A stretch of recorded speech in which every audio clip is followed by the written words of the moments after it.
पंचायत निर्वाचन पूर्व बीजेपी नुआ स्ट्राटेजी युव नेतृत्व संभाळिबे संगठन भार।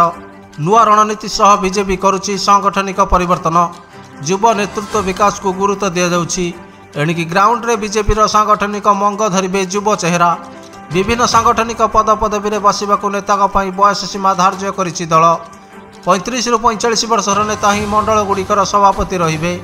45 रु 60 वर्षर नेता जिला सभापति प्रযোज्य। युव नेतृत्व को गुरुत्व दे राज्य बीजेपी एभली संस्कारमूलक स्ट्राटेजी केते सफल होउछि ताहा उपरे रहिछि समस्तक नजर। युव नेतृत्व कांधरे एबे बीजेपी संगठन भार। नुआ ढांचार बीजेपी सांगठनिक पुनर्विन्यास कराजिबो। एणिकी 35 रु 45 वर्षीय नेता संभाळिबे मंडल। केवल 45 रु 60 वर्षीय नेता हेबे जिला सभापति। बीजेपी सांगठनिक निर्वाचन में युव नेतृत्व को गुरुत्व दे विभिन्न सभापति पद पर बयस सीमा निर्धारण करिछि दल। राज्य में प्रथम थर पर दल एकाकी सरकार गठन करथिबा बेले आगामी 25 वर्ष धरी क्षमतार रहिबाकू ये संगठन सुदृढ़ीकरण ब्लू प्रिंट। एबे दलर फोकस रे रहिछि पंचायत निर्वाचन। भारत में प्रथम HMPV भूताणु चिन्हट बेंगलुरु में 8 मास शिशु देह में देखा देइछि एही भाइरस। वर्तमान यह चीन रे कायम लाउछि। 5 वर्ष पर पुणी चीन वुहान सहर में भाइरस आतंक मचाउछि। 2019 पर 2025 रे चीन रे क्षिप्र गति में व्यापुछि ह्यूमन मेटानिमो भाइरस बा HMPV भाइरस। आक्रांतक मध्य कोविड-19 परि लक्षण देखा मिलुथिले भी नुआ भाइरस अधिक घातक साजिछि। चीन सरकार पक्षर हेल्थ इमरजेंसी घोषणा करा जायछि। एजाए मृत्यु संख्या घोषणा होई नथिले भी चीन गणमाध्यम सूचना अनुसार एबे चीन रे हॉस्पिटल रे बहु संख्यार HMPV आक्रांत भर्ती होइछन्ति। अन्यपटे श्मशान रे मध्य भीड़ जमुछि। मृत्यु संख्या 1000 टपिथिबा अनुमान करा जाउछि। विशेष भाव में 14 वर्ष कम शिशु माने HMPV भाइरस शिकार होइछन्ति। 2001 रे सर्वप्रथम चीन रे एही भाइरस चिन्हट होइतिला। चीन सरकार तरफ भाइरस ने एजाए कौन घोषणा होई नथिबारु स्वास्थ्य विशेषज्ञ माने विश्व पई आउ एक बड़ विपद आसुथिबा आशंका करिसंती। एपटे स्थिति उपर सतर्क नजर रखिछि स्वास्थ्य मंत्रालय बा NCDC। विमान बंदर रे भयंकर दुर्घटना कोस्टगार्ड हेलिकॉप्टर क्रैश। पुणी हेलिकॉप्टर क्रैश। गुजरात रू आसीछि एभली बड़ दुर्घटनार खबर। गुजरात पोरबंदर रे हेलिकॉप्टर क्रैश। कोस्टगार्ड रे एक हेलिकॉप्टर दुर्घटनाग्रस्त होइतिबा बेले एथिरे 3 जनकर मृत्यु होइतिबा सूचना मिलिछि। एबे भी उद्धार कार्य जारी रहिछि। तेबे मिलिथिबा सूचना अनुसार गुजरात रो पोरबंदर विमान बंदर रे कोस्टगार्ड हेलिकॉप्टर दुर्घटनाग्रस्त होइछि। एही दुर्घटना रे 3 जनकर मृत्यु होइतिबा आशंका रहिछि। जदियो मृत्यु संपर्क में कौन सरकारी विवृत्ति आसी ना, एवं घटनास्थल में उद्धार कार्य जारी रही। अग्निशम और डाक्तरी दल घटनास्थल में पहुंची उद्धार कार्य नियोजित होती।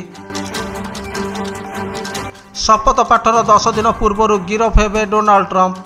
गिरफ हो पारती अमेरिकार राष्ट्रपति डोनाल्ड ट्रंप। अधिकारी को लांच देवा मामला रे ट्रंप दोषी साब्यस्त होते। आसंता 10 तारिख में यह मामलार दंड शुणाणी कर विचारपति जुआन मार्कान घोषणा करछन्ति। फल ट्रंप गिरफ होबार संभावना वृद्धि पाई। जनवरी 20 तारिख में ट्रंप शपथ नेबार कार्यक्रम रही। तेबे 10 तारिख में दंड शुणाणी थिबारु से गिरफ होबार आशंका वृद्धि पाई। निकट में संगठित अमेरिकीय राष्ट्रपति निर्वाचन में कमला हैरिस को परास्त कर द्वितीय थर पर व्हाइट हाउस को प्रत्यावर्तन करथिले ट्रंप। तेबे वर्तमान ट्रंप को व्हाइट हाउस प्रवेश को नहीं आशंका देखा देइछि। एही मामला रे ट्रंप को 4 वर्षर दंडादेश होबार संभावना रही। पूर्व समान लांच प्रदान मामला रे न्यूयॉर्कर एक जूरी ट्रंप को दोषी साब्यस्त करथिले।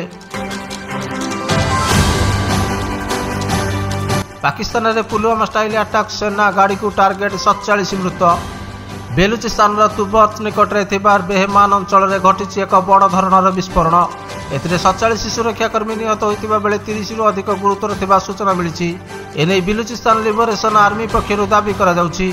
सूचना अनुसार पाकिस्तान बेलुचिस्तान प्रदेश तुर्बाट सहर बेहमान अंचल में घटी यह विस्फोरण।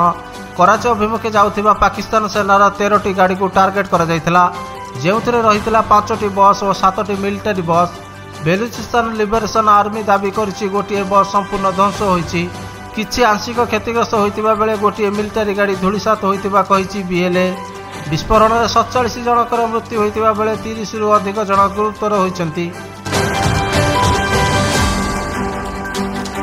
बीपीएससी परीक्षा को नहीं प्रतिवाद घटना धारणा स्थल प्रशांत किशोर को उठाई नेला पुलिस। ପାଟନାର ଗାନ୍ଧୀ ମଇଦାନରେ ଅନିର୍ଦ୍ଦିଷ୍ଟ କାଳ ପାଇଁ ଅନଶନରେ ବସିଥିବା ଜନସ୍ୱରାଜ ପାର୍ଟିର ପ୍ରତିଷ୍ଠାତା ପ୍ରଶାନ୍ତ କିଶୋରଙ୍କୁ ସକାଳେ ବିହାର ପୋଲିସ ଅଟକ ରଖିଛି। ମିଳିଥିବା ସୂଚନା ଅନୁଯାୟୀ ଅଧିକାରୀମାନେ କହିଛନ୍ତି ପ୍ରଶାନ୍ତ କିଶୋର ଚିକିତ୍ସାକୁ ମନା କରିଦେଇଛନ୍ତି ଏବଂ ମୃତ୍ୟୁ ପର୍ଯ୍ୟନ୍ତ ଅନଶନ ଜାରି ରଖିବେ ବୋଲି କହିଥିଲେ। ଏମ୍ସ ବାହାରେ ଜନସ୍ୱରାଜ ଦଳର କାର୍ଯ୍ୟକର୍ତ୍ତା ଓ ପୋଲିସ ଭିତରେ ଠେଲାପେଲା ହୋଇଥିବା ଫଳରେ ପୋଲିସ ବାଧ୍ୟ ହୋଇ ଲାଠିଚାର୍ଜ କରିଥିଲା। ପାଟନା ପୋଲିସର ଏକ ବଡ଼ ଟିମ୍ ପ୍ରଶାନ୍ତ କିଶୋରଙ୍କୁ ଆନ୍ଦୋଳନ ସ୍ଥଳରୁ ହଟାଇବାକୁ ଚେଷ୍ଟା କରୁଥିବା ବେଳେ ତାଙ୍କ ସାଥୀ ବିକ୍ଷୋଭକାରୀମାନେ ତାଙ୍କୁ ଧରି ରଖିଛନ୍ତି। ରାଜନୀତିରେ ଯୋଗ ଦେବା ପୂର୍ବରୁ ନିର୍ବାଚନ ରଣନୀତିଜ୍ଞ ଥିବା କିଶୋର ବିହାର ଲୋକସଭା ଆୟୋଗ ଦ୍ୱାରା ପରିଚାଳିତ ସମନ୍ୱିତ 70ତମ ମିଳିତ ପ୍ରତିଯୋଗିତାମୂଳକ ପରୀକ୍ଷାକୁ ବାତିଲ କରିବା ଦାବିରେ ଆନ୍ଦୋଳନରତ ଛାତ୍ରଛାତ୍ରୀଙ୍କ ସମର୍ଥନରେ ଜାନୁଆରୀ 2 ତାରିଖରୁ ଅନିର୍ଦ୍ଦିଷ୍ଟ କାଳ ପାଇଁ ଧର୍ମଘଟରେ ବସିଛନ୍ତି। ପ୍ରଶ୍ନପତ୍ର ଲିକ୍ ଯୋଗୁଁ ପରୀକ୍ଷା ବାତିଲ କରିବାକୁ ଛାତ୍ରଛାତ୍ରୀମାନେ ଦାବି କରି ଆସୁଛନ୍ତି। ଡିସେମ୍ବର 13 ତାରିଖରେ ବିପିଏସ୍ସି ପରୀକ୍ଷା ଅନୁଷ୍ଠିତ ହୋଇଥିଲା। ଗାନ୍ଧୀ ମଇଦାନ ସେହିଠାରୁ କିଛି କିଲୋମିଟର ଦୂରରେ ରହିଛି, ଯେଉଁଠାରେ ଅନେକ ପ୍ରାର୍ଥୀ 2 ସପ୍ତାହରୁ ଅଧିକ ସମୟ ଧରି 24 ଘଣ୍ଟିଆ ଧାରଣାରେ ବସିଛନ୍ତି।